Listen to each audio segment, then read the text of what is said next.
Welcome to Faith Over Breakfast. You are listening to a podcast by Pastor Eric Deepen and Pastor Andy Littleton. If you enjoy Faith Over Breakfast, we encourage you to rate it on the Apple Podcast app, on Spotify, or Google Play. Thank you and enjoy the podcast.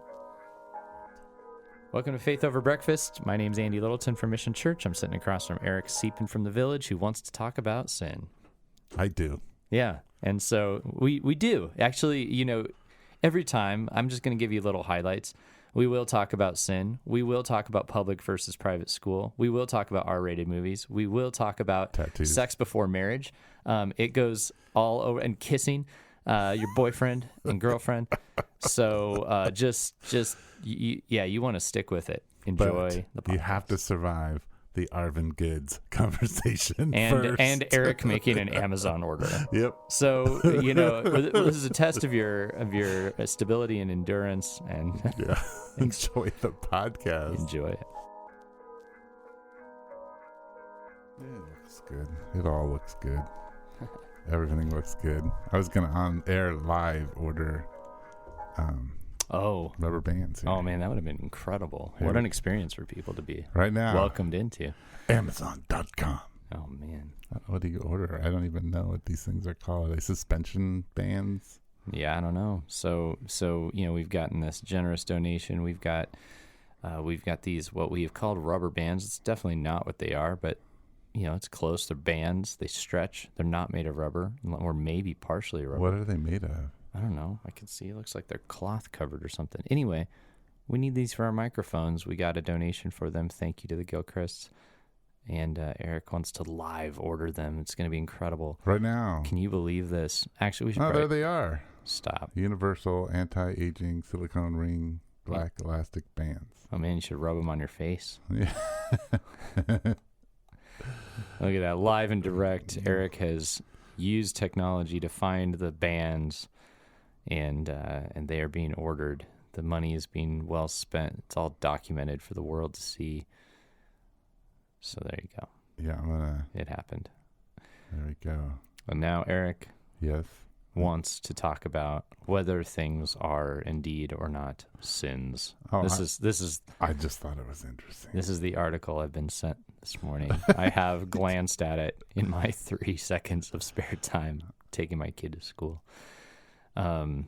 This is riveting radio, folks. Eric is Riveting indeed radio. There we go. Boom. Order placed. Order placed. Thank you, Corey Gilchrist. And the phone goes on the desk just like always. Yeah, but now do you see I have it's a on top buffer? of a buffer. Yeah, Okay. so it won't buzz too much. All right, look at that. The podcast has begun. So Eric, what sins would you like to explore with me? How are you? I'm doing pretty good. Good. Yesterday I was not, but today I am. Oh, what happened yesterday? Well, you know how Mondays are after Sunday. Yeah, I went and watched a spring training game. It was terrible. Yeah. But you didn't go. You didn't do church, did you? You didn't. You were in Mexico. I was in Mexico. I'm pretty sure all you do is vacation now. Dude, it's the best. I was at a wedding of so I led a small group of students back when I was in youth ministry, and my theory was I thought the small group leaders should stick with the kids as long as possible instead of kind of like graduating them up to high school. So I led a small group of boys from 5th grade until they graduated high school, and I've continued to be in a relationship with most of them up to this day. Wow. And the first out of that group, am I right? Yeah, this is the first married how old? guy. So how old are these guys? Oh, shoot. Let's see here. Mid-20s. Okay.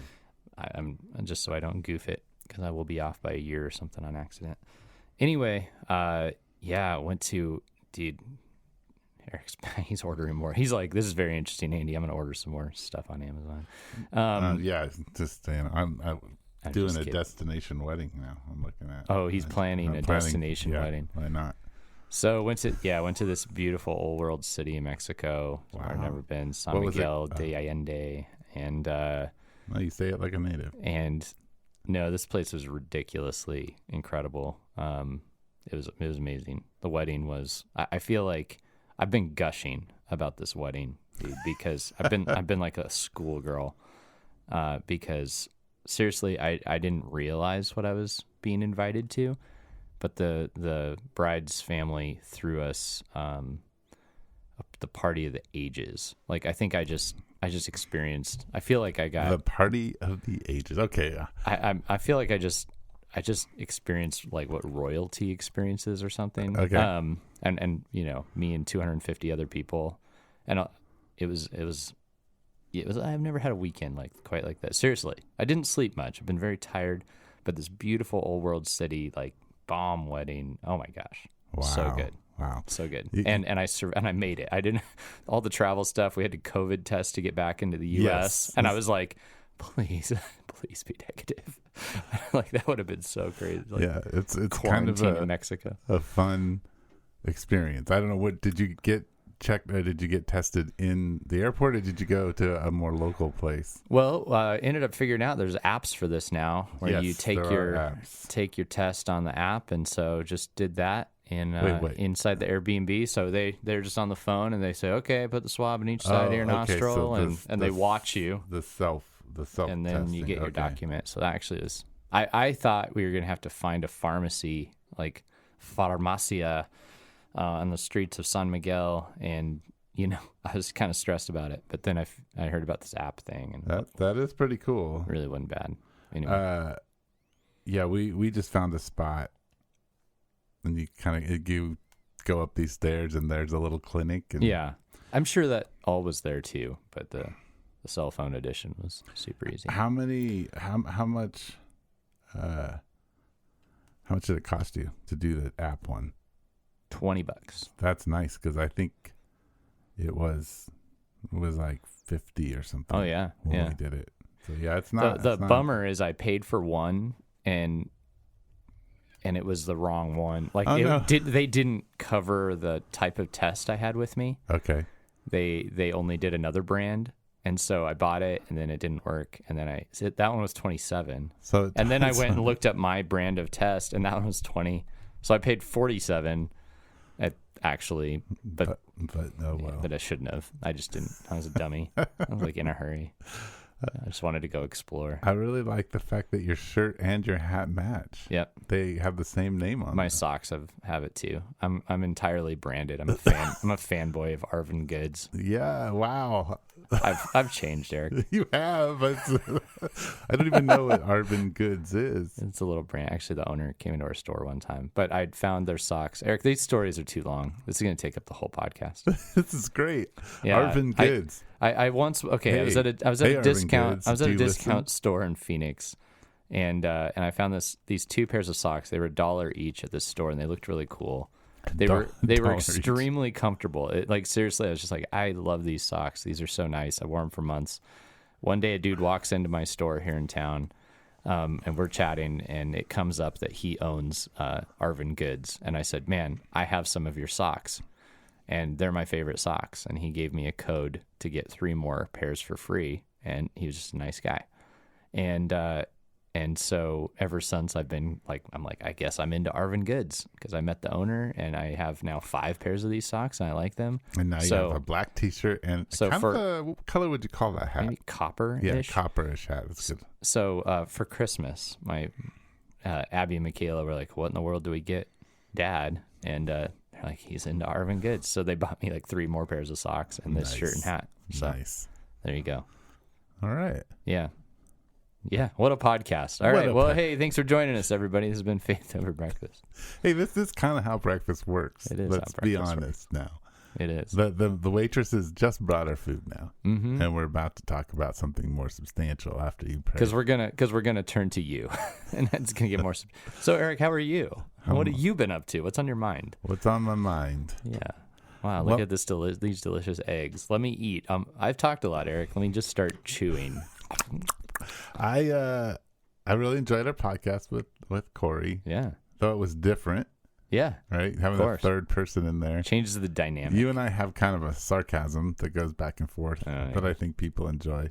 It's developed over time. Yes, it has. Yeah. And some good timing, because we've talked with each other. I figured that out by having other things. I do a lot of podcasts. Yeah. And so I podcast with a lot of different people, and there's just like a familiarity and kind of a making fun of each other's idiosyncrasies and things like that works well. We've said this to people before. Part of it is just when you podcast a lot, you kind of just get used to it. But there's this idea in conversation that there needs to be pauses and you need to give people space for their thoughts. But in a podcast, that actually isn't ideal. Yeah, you don't want to give anybody any time. So it's strange. It's a kind of a different conversation style where you just keep interjecting and going back and forth. There's no pondering. Well, I was thinking, hey, what should we talk about?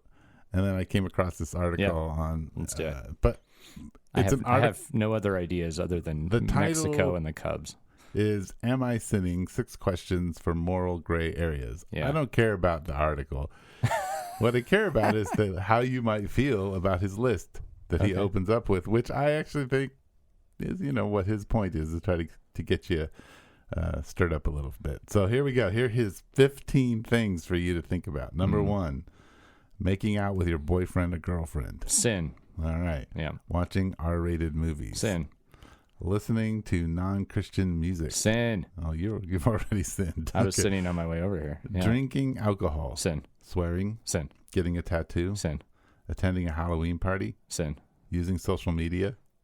Not sin. Binging on Netflix. Sin. Driving 5 miles per hour over the speed limit. Sin. Skipping church one Sunday to attend a sporting event. Triple sin. Wait, I'm sure you've done that. Okay. Sending your kids to public school. Sin. Ooh. Yeah, you're done. Betting on sporting events. Sin. Spending money on luxury items. Sin. Playing video games that contain violence. Sin. Bonus, allowing your children to do any of the above. Triple sin. There we go. 1, social media is fine. Social media is fine. Everything else is. I love these because some of them are like, people really have strong opinions one way or the other. No doubt. And you'll bump into some believer, other Christian sometimes in your Christian world, and you'll be wondering, like, where are we at on this one? Like, Yeah. What can I tell them that movie I watched or not? Are they gonna be like, oh my gosh? And as a pastor, it's especially interesting. It is interesting, right? Like, so do you tell them you watched the R-rated movie? At our church, we show R-rated movies. That's even worse. Yeah. Now, I'm not saying it's not sin. Just saying it's okay. So let's just talk about the public school one, though. I thought that was interesting. I haven't run into anybody who's willing to say that sending your kids to public school is a sin. Here's the problem. Here's the problem here. Okay. Part of my I scanned the article. It was a quick read. Mm-hmm. So he throws it out there. He's being kind of provocative, but he doesn't give you a great definition of sin or the types of sins that exist in the Bible. So I don't know that that's the point. I think you're supposed to keep digging. Mm-hmm. He doesn't end up talking about like sin in light of what Christ has done necessarily either, and how and our motive as to whether or not we should be worrying about them and why. If your motive is to keep your slate clean, that's why I just was saying sin. Like, if your motive is to keep your slate clean, you're not going to do it. If your motive is to please Christ, it starts to, like, your motive approaching each one of those things is more important than the actual thing, I would say. Like, so why are you going to watch this R-rated movie? That's the question. Like, well, let's talk about that then, because entertainment, right? Are you going? I mean, why are you going to watch a movie? Well, there's a ton of R-rated. Like, so let's take some that we've watched at our church, like Salvation. I think that's Calvary. It's a movie about a priest on an island, and he ends up blowing his head off. It's awful. There's gross sexual stuff talked about in the movie, but it's like this deep exploration of this priest who's just and somebody blows their head off. it just shows the inner struggle of this priest who's trying to bring grace to these people who are just horrendous, and they lie to him, and they're terrible to each other, and he can't save them. But or he ends up, never mind, I shouldn't spoil the movie anyway. It's a good look. I just confused everybody. They don't know what's going to happen. Yeah, I totally botched the ending, so don't worry. There was no spoiler in what I just said. He doesn't even remember the movie. Yeah, but the point, there's violence, there's language, but actually you get to the end of that movie and you don't go like, oh my gosh, that was amazing. You're actually haunted, and you're going, what would it look like to bring grace to deeply broken people? And it's actually not ever billed as a Christian movie at all. It never was. It was, So it's a piece of literature. In a sense, it's a piece of literature. It's art that is provoking thought, and so partially and it's rated R. You can go to a rated R movie, and by the way, we're taking somebody else's arbitrary system of saying this value, that value, but and you can go because you want to be provoked and you want to have a conversation and you're looking to engage ideas. Yeah. So again, so that's motive, and if your idea is to, but as has happened in the past, like with me, like there's the rated R movie that there's something in it that's just like, oh, I shouldn't see that, but I want to, right, or something, and then that motive, like I think we have to be let's go one step examiners of our hearts as we go into everything, right? Right. Because you could watch Facing the Giants, the like uber Christian victory football movie, right, for various motives. Right. Yeah, no, I agree, but let's take it down one. So there are movies like the one that you just described that really are primarily built to tell a story, to provoke you to think through things. Yep. So then let's go down to an easy movie, because we got the Matrix thing sitting right over there. We got Neo and Mr. Smith. So you can watch this movie, and it's cool, right? Mm-hmm. There's an entertainment built into it, but it also is designed to provoke and make you think.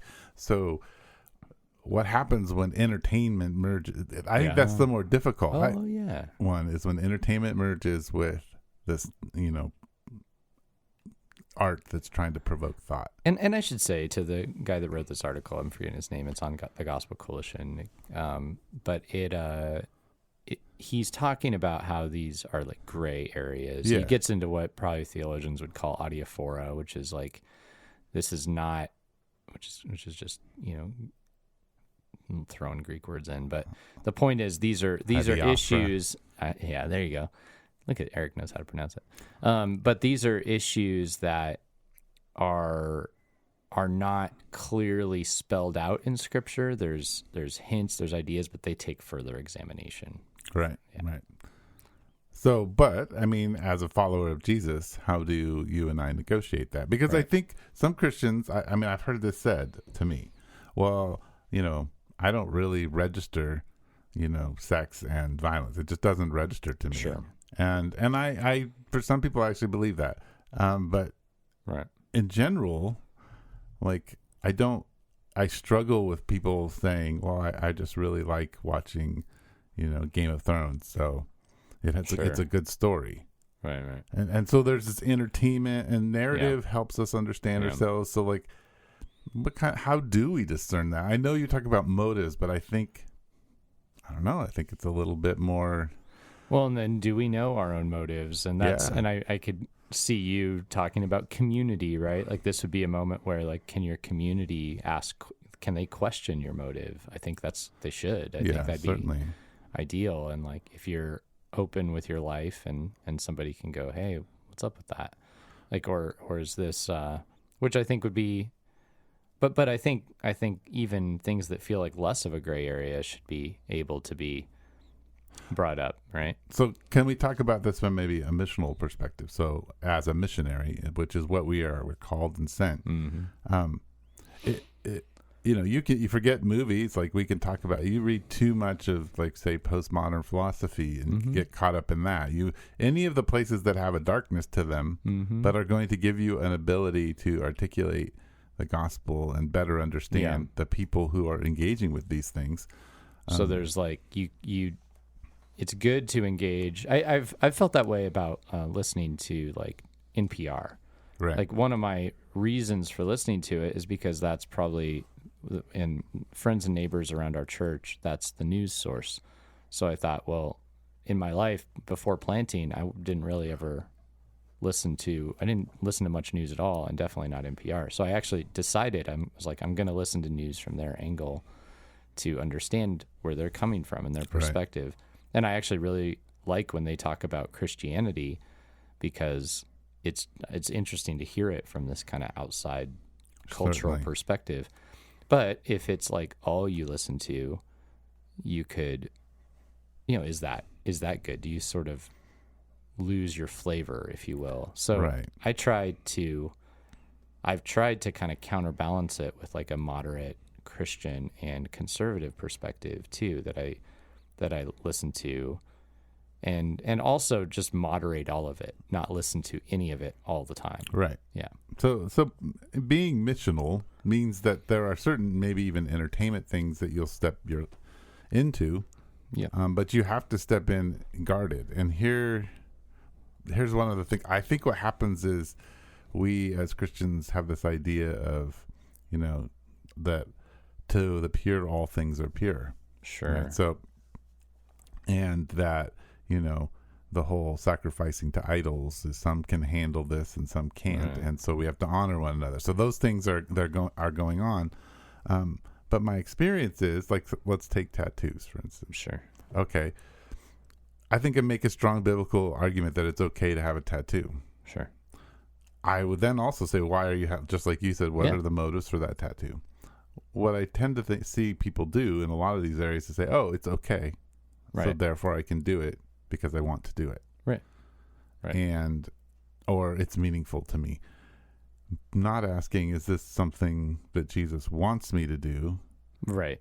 And is this something that he's asking, and why would I do this? Is this the highest call? Is this right? Yeah, like tattoos. Our church is known for people with tattoos. It used to be, especially, but so I've been asked about this several times, and I said, so the Old Testament condemnation of it, I believe, has to do with the connection of it to idolatry. Yes, specifically. But it's an oversimplification to go, well, that's over. It's not about idolatry anymore. It's about art, and about expressing myself. Because it's like, oh, wait, hold on. Art and expressing yourself can be a form of idolatry. Right. Actually, if an idol is a good thing, turned into an ultimate thing. So if you just deeply want to express yourself, that's actually probably the idol of our time. We're in a time of expressive individualism. That might be the exact way of expressing your idol. You might be doing exactly what the Old Testament condemned. It's possible, right? Or there's like, actually, at the wedding, a dude I know has a new tattoo, and actually his dad like drew this cool thing about like really important, significant places in their lives, and he drew it and thought it'd be a cool tattoo, and the son was like, well, maybe I'll get it, and he put his dad's artwork on his arm, and just was like their favorite mountain range and the truck they built together, and it didn't smack of that to me. I didn't see that and go like, oh my gosh, wow, you're just worshiping your idol here. But there have been other times where it kind of feels like it's creating a persona, which is about expressing yourself, which actually could check the box. But then again, at the end of the day, like, say you misdiagnose your motive and you do indeed sin, in Christ, that does matter, because we want to please Jesus. But it's also not like, oh, now you're down on the tally and, oh, great, you sinned again, and now it's actually permanently on your arm. Right. I think our fear of sinning is another motive issue that has to do with pursuing righteousness outside of Jesus. Right.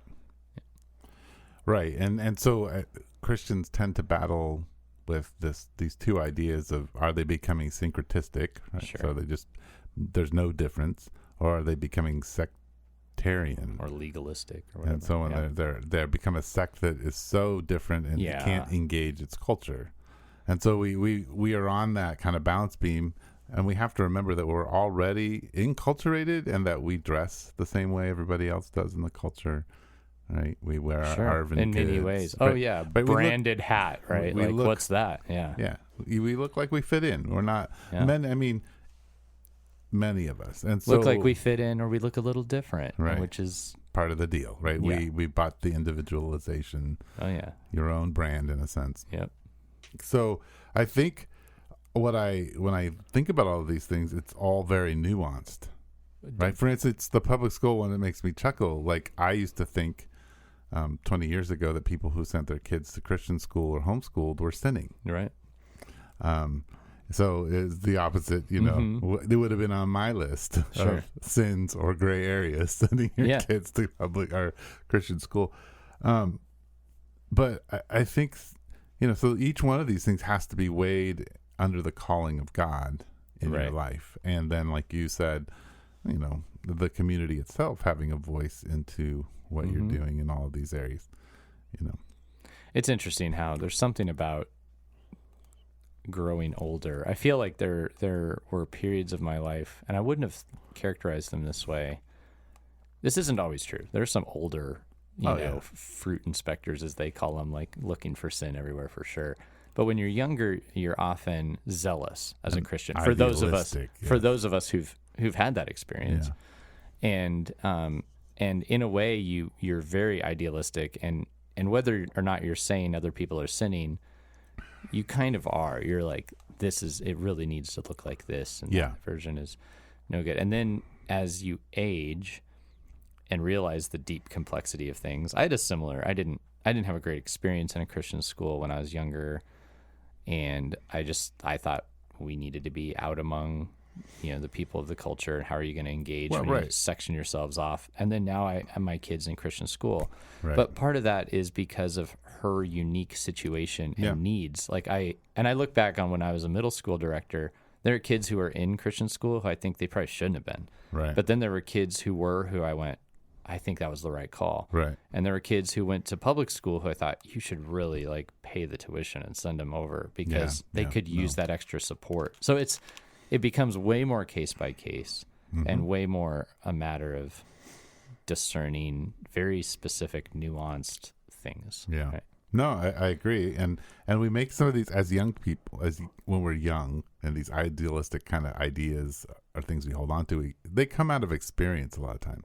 So it was just like you, that I was in the public school as a Christian, and you know, trying to reach out to my friends, and I'm it. There's hardly any Christian people and so it's like, well, where are, and no Christian teachers, there's nothing, you know, and so you feel very alone, and then you see how like, oh, we're just leaving the world to itself. Well, if you leave the world to itself, it's gonna, you know, cave in on itself. I did the thing where when I went to public high school. Me too. And then so I had a little bit different.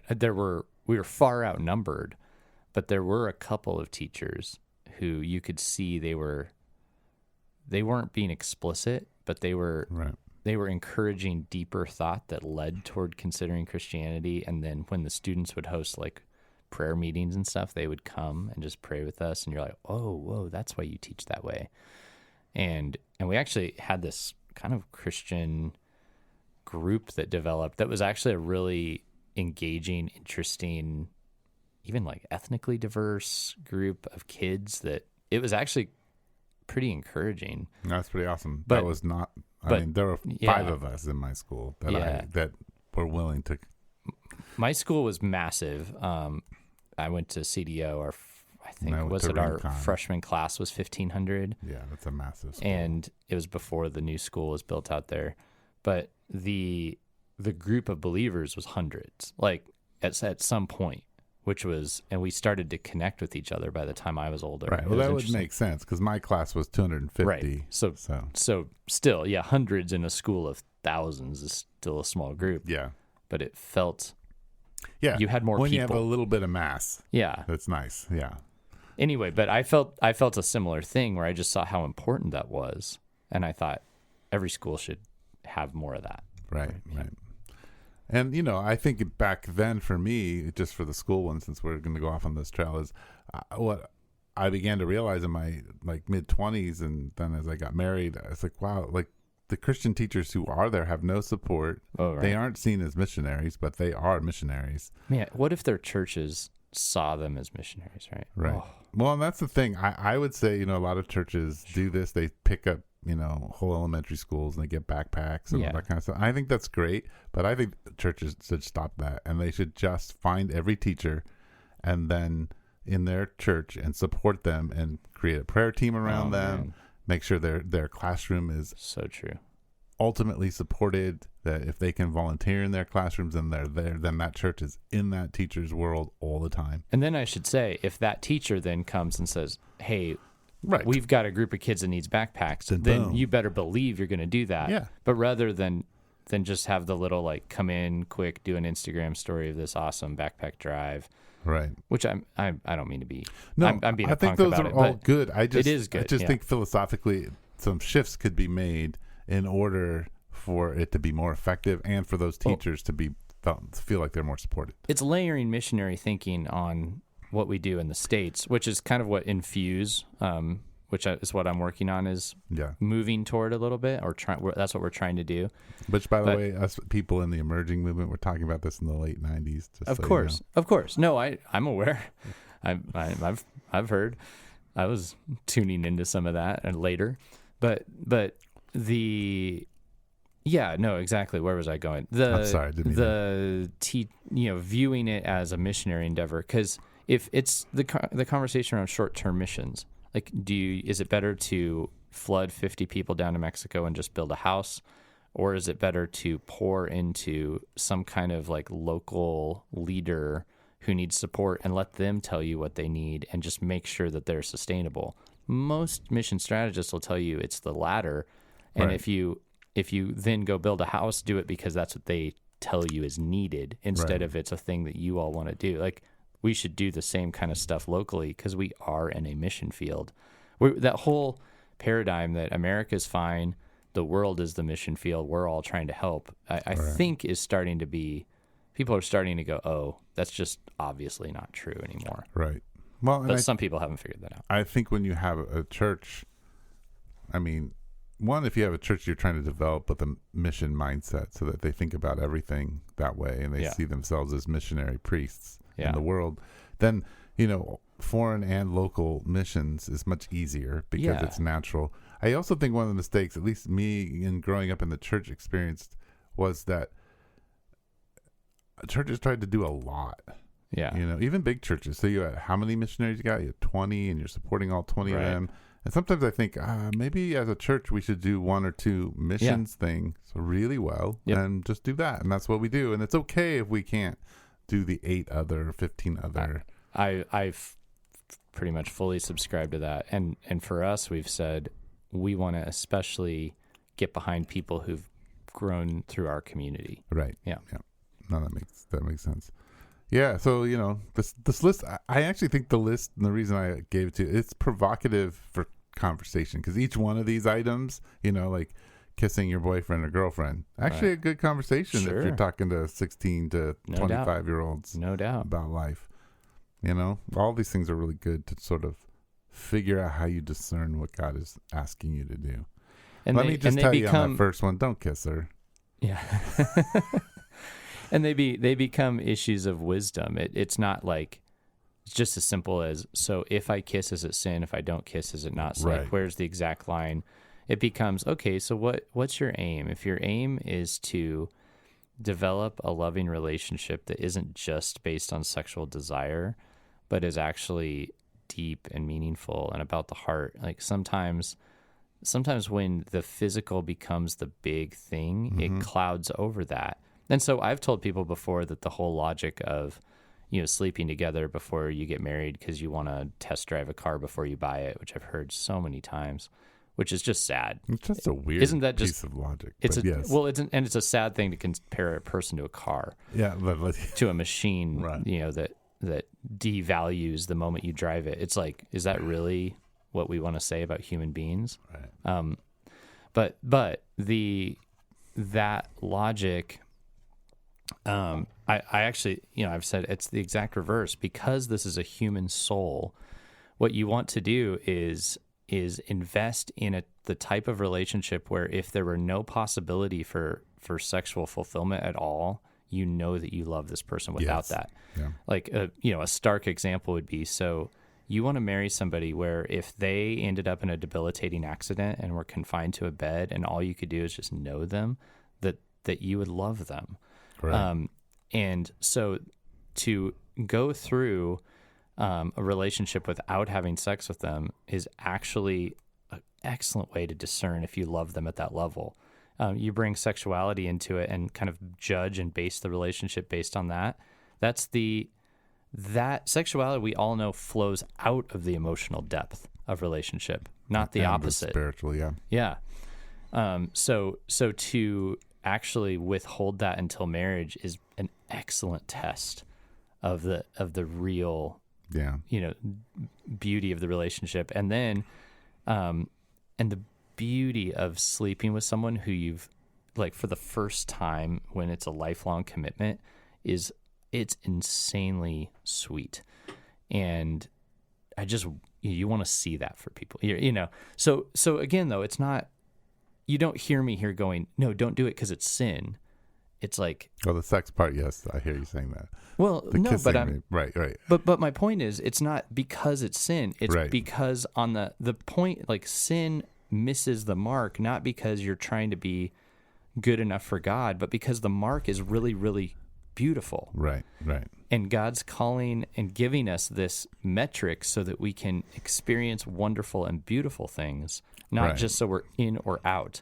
Now, outside of Christ, there is an in or out right. question. Right. But once you're in Christ, it becomes, I want to know the beauty and sweetness of what God has created. So that's why understanding and seeking wisdom and seeking for the best and going, if that's sin, the other side of that must be good. Yes. Right. And I would tack on to all this that image-bearing theology is what really, almost every one of these issues, when we treat each other as image bearers in Christ, image bearers who aren't in Christ. I mean, when you treat people as image bearers of the living God, it changes. Oh, if I kiss you, if I'm an image bearer and things come in my eye gates, what is this? Mm-hmm. What are the implications of these things? I am an icon of the God of the universe. Right. And he, so in when you look at the 10 Commandments, which have the, like, straight up bad, good. Yeah. Underneath them, they're built on God himself and the fact that we all have dignity. Human beings have dignity. That's why you don't commit adultery. That's why you don't lie. It's not because it's just some arbitrary thing, but it has this dynamic spiritual impact and it devalues people when you do it. Yeah. And which is then to say that God isn't God. And absolutely. The flip side of this, of course, too, is that if you think you're going to keep the tally and do very well, you're going to fail. Right. Because the thing about all those, and part of me joking and saying sin, is there's just sin creeping everywhere. Yes. Like, because it's just everything that isn't, so there's the word sin means missing the mark of perfection. But then there's iniquity. There's iniquity, which is, iniquity is like a perversion. So something is, a good thing is twisted in any degree away from its perfect path. And then transgression is crossing any line that's been drawn by God at all. Yeah. Yep. So, like, the iniquity, I think sometimes people don't realize that, a deformity, a brain problem, these are iniquities. That's iniquity. It's right. It's a thing that should function perfectly doesn't. Yes. Yep. Yeah. So that's what God didn't just die for my missing the mark or crossing the line, but he also died for my broken brain. Yeah, absolutely. So when you're anxious and you can't quite stop it, that's iniquity, and he died for that to redeem that, right? Yep. That's a beautiful picture that I don't think everyone always grasps. Absolutely. So what I'm saying is this whole idea that I'm going to become sin-free for Jesus, you're just not. Even the fallen state of your body hinders you. You will never get there. Yeah, this old tent. And so that's where in Christ it's not about the list. It's about the longing to know him, experience him, please him. And to really step into the 2 Corinthians 5, the new creation. Yeah. To actually practice becoming new. Begin to live as if the kingdom has come. Yeah. And the full reality that you are in the throne room of God. Yeah. As a full kingdom redeemed person. And doing that in hope that's where you're headed. Yeah. Yep. Well, I think, boy, we fired up the preacher mode. Yay. It was good. Right. I like our podcasts. Like start slow and then boom. Yeah. They zip into some good stuff. Absolutely. Well, hey, thanks for talking with me. I think we've done it. We did it. So, hey, everybody, the way to get a hold of us, ask a question, faithoverbreakfast@gmail.com. Rating our podcast means a ton to us. It helps other people check it out. You can tip us. I mean, some of these. We're getting new rubber bands because we got tipped. We're getting new rubber band. Yeah, some people you might think, wow, they're podcasting, they must make a lot of money. We actually just like talking to each other, and we found some value in sharing it. So when you tip us, it goes to things like, fixing the microphone. Right. So that's about it. So we thank you for those who've done that. Do. And hey, anybody else. A couple shout outs. So number one, thank you, Corey, for last week. And I am picking out your book today. And David Crawford, your book is on the way too. So got those. I do want to make a shout out to one of our listeners who comments often on our